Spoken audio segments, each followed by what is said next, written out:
ଜିହିଜିକଲ ଅଧ୍ୟାୟ 21।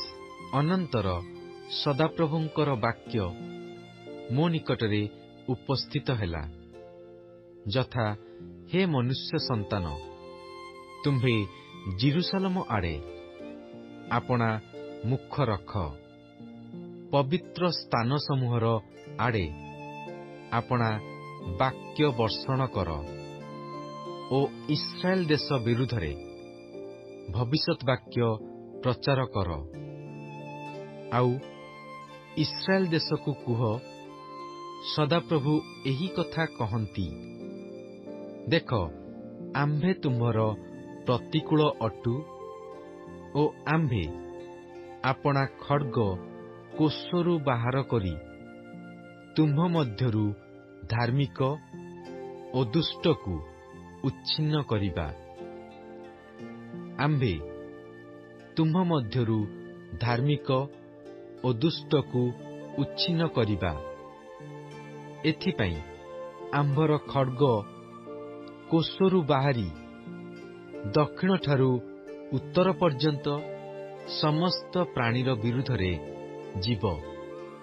ତହିଁରେ ସମସ୍ତ ପ୍ରାଣୀ ଜାଣିବେ ଯେ ଆମ୍ଭେ ସଦାପ୍ରଭୁ ଆପଣା ଖଡ୍ଗ କୋଷରୁ ବାହାର କରିଅଛୁ, ତାହା ଆଉ ଫେରିବ ନାହିଁ। ଏହେତୁ ହେ ମନୁଷ୍ୟ ସନ୍ତାନ, ତୁମ୍ଭେ ଦୀର୍ଘ ନିଶ୍ୱାସ ଛାଡ଼।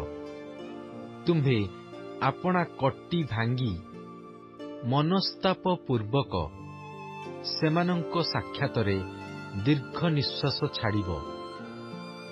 ଆଉ ତୁମ୍ଭେ କି ହେତୁ ଦୀର୍ଘ ନିଶ୍ୱାସ ଛାଡୁଅଛ? ଏ କଥା ଯେବେ ସେମାନେ ତୁମ୍ଭକୁ ପଚାରିବେ, ତେବେ ତୁମ୍ଭେ କହିବ, ସମ୍ବାଦ ସକାଶେ, କାରଣ ତାହା ଆସୁଅଛି। ତହିଁରେ ପ୍ରତ୍ୟେକ ହୃଦୟ ତରଳିଯିବ ଓ ସକଳ ହସ୍ତ ଦୁର୍ବଳ ହେବ। ପ୍ରତ୍ୟେକ ମନ କ୍ଳାନ୍ତ ହେବ ଓ ସମସ୍ତ ଆଣ୍ଠୁ ଜଳ ପରି ହେବ। ଦେଖ, ତାହା ଆସୁଅଛି ଓ ତାହା ସିଦ୍ଧ ହେବ। ଏହା ପ୍ରଭୁ ସଦାପ୍ରଭୁ କହନ୍ତି। ଅନନ୍ତର ସଦାପ୍ରଭୁଙ୍କର ବାକ୍ୟ ମୋ ନିକଟରେ ଉପସ୍ଥିତ ହେଲା, ଯଥା, ହେ ମନୁଷ୍ୟ ସନ୍ତାନ, ତୁମ୍ଭେ ଭବିଷ୍ୟତ ବାକ୍ୟ ପ୍ରଚାର କରି କୁହ, ସଦାପ୍ରଭୁ ଏହି କଥା କହନ୍ତି, କୁହ, ଖଡ୍ଗ ଖଡ୍ଗ ତାହା ଶାଣିତ ଓ ମଧ୍ୟ ମାର୍ଜିତ ହୋଇଅଛି। ହତ୍ୟା କରିବା ନିମନ୍ତେ ତାହା ଶାଣିତ ହୋଇଅଛି।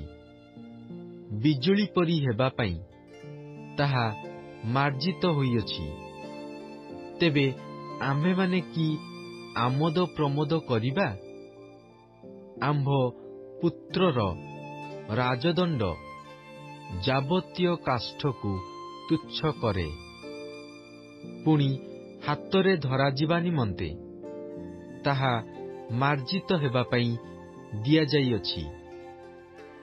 ହନ୍ତାର ହସ୍ତରେ ଦେବା ନିମନ୍ତେ ଖଡ୍ଗ ଶାଣିତ ଓ ମାର୍ଜିତ ହୋଇଅଛି।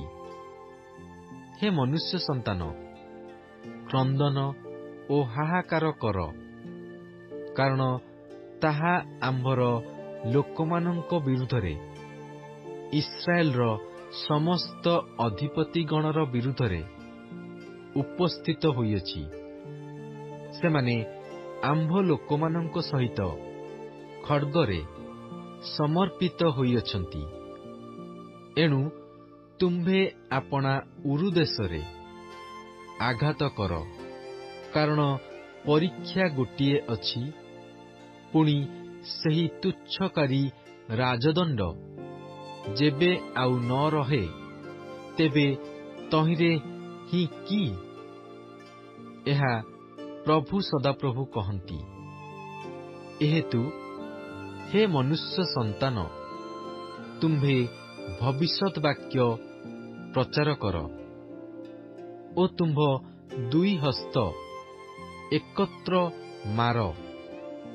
ସେହି ଖଡ୍ଗ ଆହତ ଲୋକମାନଙ୍କର ଖଡ୍ଗ 2 ଗୁଣ 3 ଗୁଣ ହେଉ, ତାହା ଆହତ ମହତ୍ ଲୋକର ଖଡ୍ଗ, ତାହା ସେମାନଙ୍କ ଭିତର କୋଠରୀରେ ପ୍ରବେଶ କରଇ ସେମାନଙ୍କର ଅନ୍ତଃକରଣ ଯେପରି ତରଳିଯାଏ ଓ ସେମାନଙ୍କର ବିସ୍ତର ବିଘ୍ନ ଜନ୍ମେ, ଏଥିପାଇଁ ଆମ୍ଭେ ସେମାନଙ୍କର ସକଳ ନଗରଦ୍ୱାର ବିରୁଦ୍ଧରେ ଖଡ୍ଗର ଅଗ୍ରଭାଗ ରଖିଅଛୁ।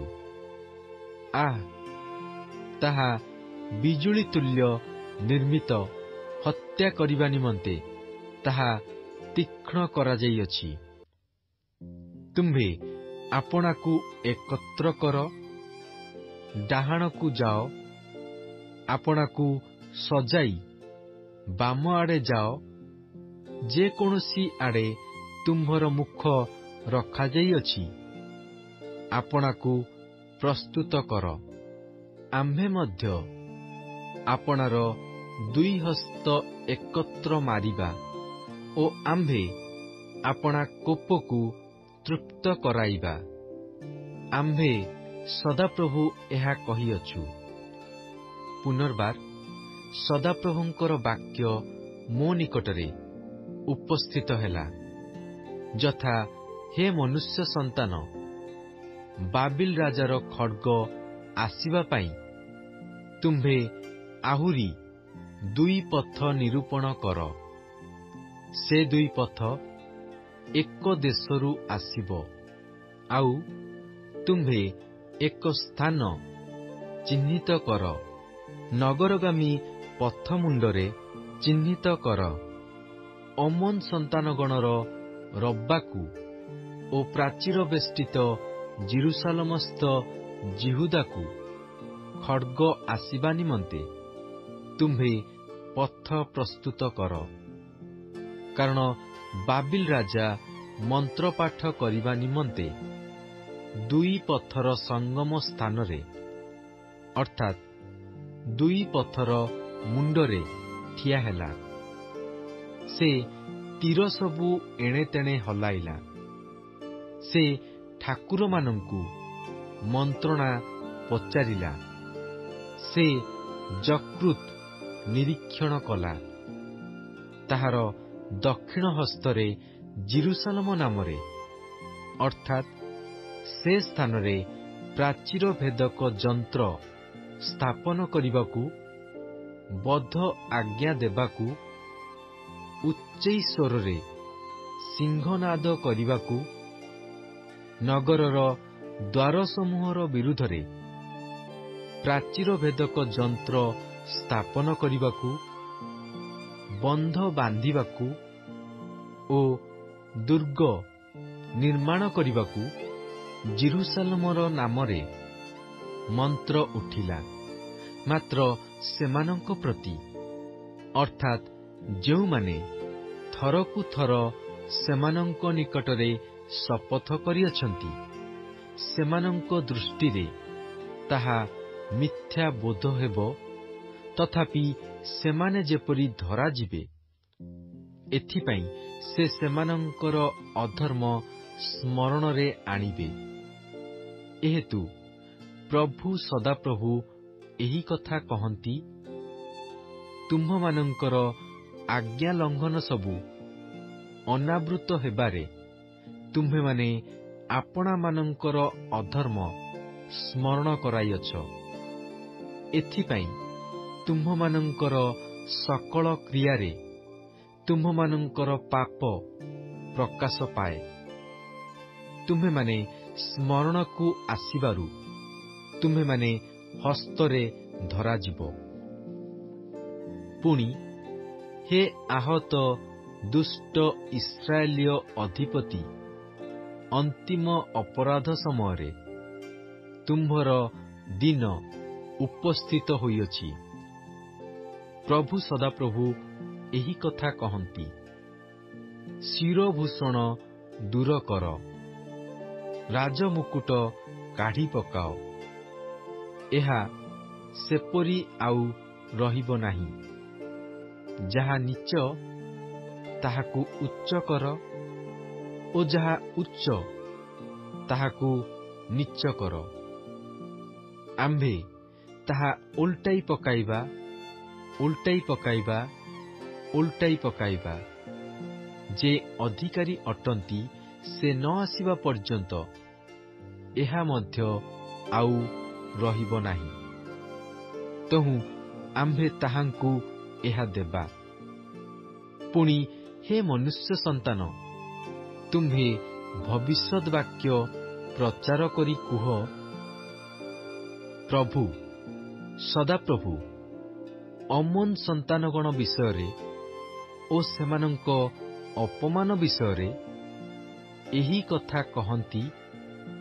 ତୁମ୍ଭେ କୁହ, ଅନ୍ତିମ ଅଧର୍ମ ସମୟରେ ଯେଉଁମାନଙ୍କର ଦିନ ଉପସ୍ଥିତ ହୋଇଅଛି, ଏପରି ଆହତ ଦୁଷ୍ଟ ଲୋକମାନଙ୍କର ଗ୍ରୀବା ଉପରେ ତୁମ୍ଭକୁ ଥୋଇବା ନିମନ୍ତେ ଲୋକମାନେ ତୁମ୍ଭ ପାଇଁ ଅସାର ଦର୍ଶନ ପାଇଲେ ହେଁ ଓ ତୁମ୍ଭ ନିକଟରେ ମିଥ୍ୟା ମନ୍ତ୍ରପାଠ କଲେ ହେଁ ଖଡ୍ଗ ଖଡ୍ଗ ନିଷ୍କୋଷ ହୋଇଅଛି।